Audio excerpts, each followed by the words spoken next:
হ্যাঁ বন্ধুরা, তোমরা সবাই কেমন আছো? তো চলে আসলাম আজকে আর একটা গল্প নিয়ে। আজকের গল্পের নাম হলো রোহিণী। তো চলো শুরু করা যাক।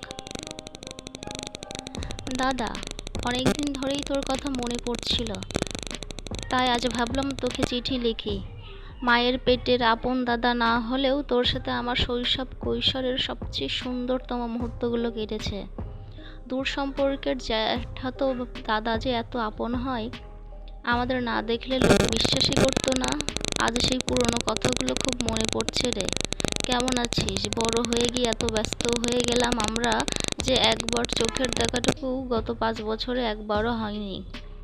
যাই হোক, সেসব ছাড়, তোরা ভালো থাক, ঈশ্বরের কাছে এই কামনাই করি। আচ্ছা, ভাবছিস বোধহয় এই মোবাইল ইন্টারনেটের যুগে চিঠি কেন লিখতে গেলাম। আসলে কাজের